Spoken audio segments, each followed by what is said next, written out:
Lakers fell to the Rockets last night, 114-110. No AD, though. He sat out of the back-to-back because he dropped 35 points the night before. Shannon, had AD played, would the Lakers have won? We don't know, but we just skip. They barely win with him.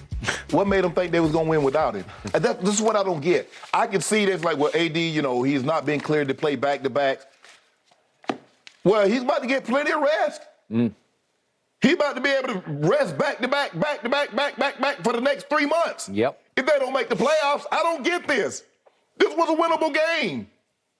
It was. And you rested AD to do what, Skip? It's not like you have a seeding position like you're the second or third or fourth seed and you say, okay, AD, we're going to get AD tonight off. You need every game. And they're like, no, we're going to rest AD, because health long term. I'm confused. I'm confused by this. The Rockets scored 48 points in the first half in the paint. In the paint. And then 78 for the game in the paint. What? I mean, the biggest Skip, if you're going to sit AD and you got TB, Thomas Bryant, who they traded to the Nuggets, I get it because in his absence, he was a presence. I mean, he wasn't much of a defensive guy, but he can give you points in the paint. AD, I mean, he was a true center. Yeah. Now you got Wenyen Gabriel. Wenyen Gabriel ain't no center. Remember, Mo Bamba is hurt. Right. And he is 7 feet tall. All you want to do is shoot threes. Hey, I got it. But could you have won that game with Mo Bamba manning the paint a little bit? Maybe. Maybe. And Skip, I mean, they got 6'11" Sengun, Jabari Smith, and Kenyon Martin Jr. I just don't know what I'm confused by what the Lakers' strategy is. It's like what exactly are you saving AD for? Next year? Good question. Because let's just say, okay, they're going to reevaluate LeBron on Monday, right? Yep. Okay. What they say. And then he's going to have to ramp up and get in some conditioning. So maybe 4 games to go. But if you got 4 games to go with no chance of getting into the play-in, Skip, why would he even bring LeBron back? Why would you even bring him back? Why would he even want to come back? To do what? I'm sure that decision is hinging right now on the next couple of games. Like at some point, LeBron's going to say, for what? Exactly. I just, Skip, I don't get, look, I mean, give the Lakers credit. They played well. They made it. I mean, they were down by 18, but they made it, what? I think at one point it was 81-87. I was like, okay, we got something going on. No, well, at one point you cut it to 4. Yeah, and then Lakers shot 38% from the field, 25% from the three, got out rebounded 51-36, gave up 16 offensive rebounds. And you expected the outcome to be different without your best player playing your inside, outside presence, and your defensive presence on the other end. Yep. And you expected a different outcome? Yep. I'm confused by this strategy. I'm confused by do they really want to make the playoffs? That's the question, Skip. Do they really want to make the playoffs? I don't know. And the other thing I don't know is the medical side of this. Was it AD who went right along with, yeah, I need to take the second night off of the back-to-back? Was it the medical staff? Was it the team doctor who said he just cannot risk on that whatever stress reaction he has in his foot? He can't risk a back-to-back. If I'm Anthony Davis, I go to Darvin Ham or I go to Rob Pelinka and I just say, hey, I'm fine. I can do this. Let me go. Did they sit him down? Did they actually mandate you cannot play tonight? Did they order it? I don't know the background of this, but you're playing the worst team in, obviously, the West. But what did that worst team have? What did it just do to Boston? Yeah. It beat them in Houston, and Boston had its best 2 players. Correct. You didn't have your best 2. So am I shocked by what happened last night? No. I am not. No.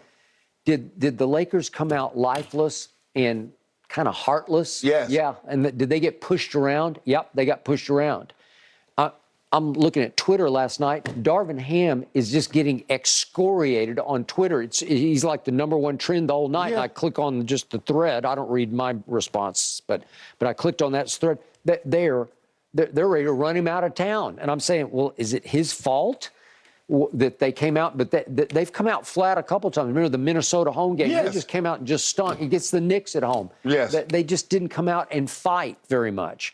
So Darvin said that we preached to them before the game. The Houston Rockets live in the paint. That's what this team does. They attack the paint. Right. And they got a bunch of young legs on this team. Yeah, but Skip, I mean, so how do you keep them out? Skip, first of all, without AD, I mean, if you got guys, they're terrible in pick and roll defense. Everybody just puts them in the pick and roll and get whatever they want. Yep. So how would you think you were going to protect the paint when your tallest guy is 6'8"? You're a good height for a college team, but not an NBA team. Yeah, some college teams like Mississippi State, they're ginormous. Okay, they'd be much bigger. I'm just okay. So Darvin always sort of defaults to this position. He says, if you're not cut out for this, you're in the wrong business. He's acting like, well, I tried to motivate them, but they act like they don't even want to play NBA basketball. Well, that's your job. That's your job, Darvin. And I know this is your first time around, but I like a lot. I like his post-game interviews. I want to root for him, but his team is coming out flatter and flatter and flatter, and you're still hanging. You're still barely in the play-in, right? But Skip, the problem is that they got what they got. I mean, it's not like that. I mean, Troy Brown Jr., you started Troy Brown Jr., Hachimura, Vanderbilt, Malik Beasley, and D'Angelo Russell. Yep, and Austin Reeves.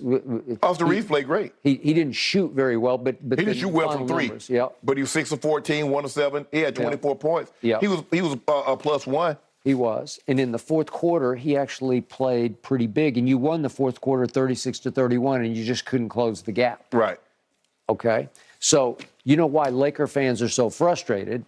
A, because they're Laker fans and they're spoiled rotten. The expectations, okay? But you look up above, Denver is reeling. And we don't know if the Grizz are going to get their mojo back when Ja comes back.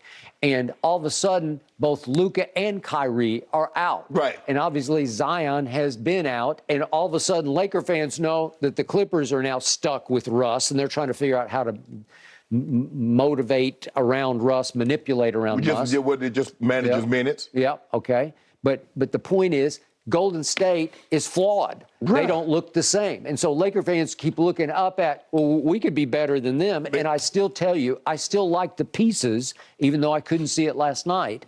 But if AD can play every game and LeBron comes back revitalized, you got a shot. Yeah.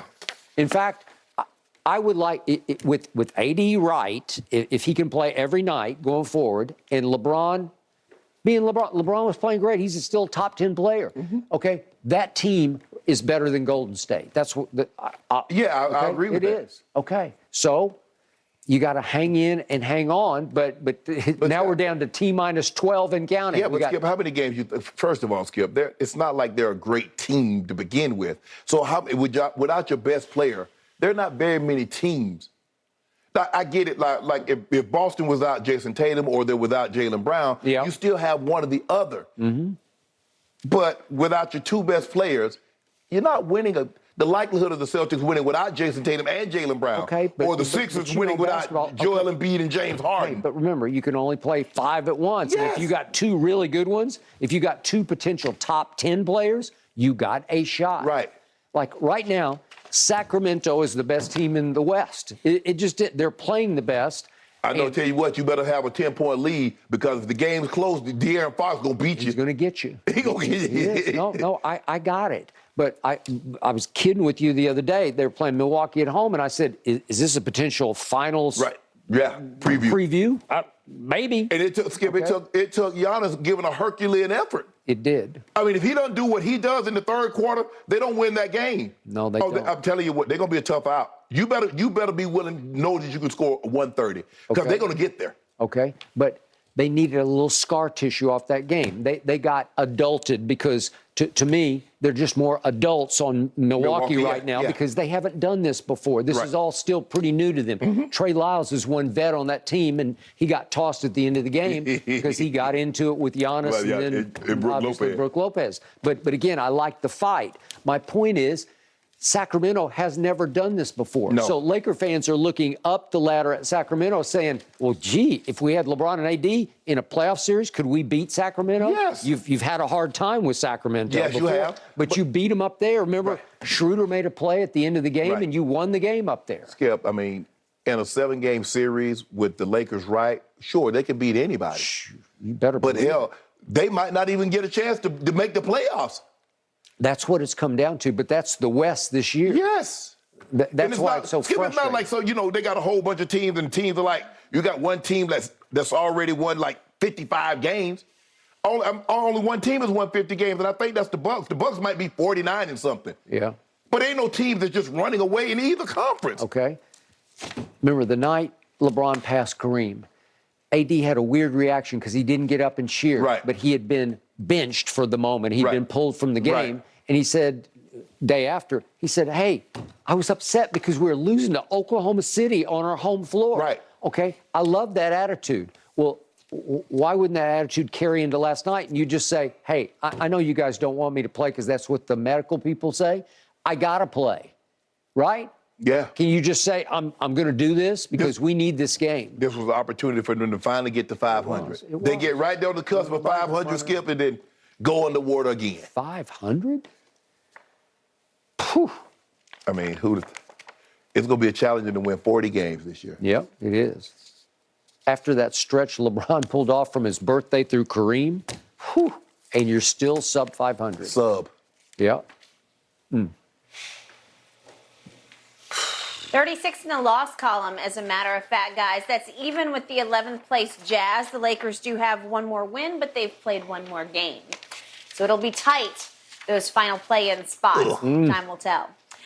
Let's move back to the gridiron when we come back, guys. The Buccaneers, can they pick up where they left off with one Baker Mayfield under center? Whatever you are. We'll discuss on the other side of this break.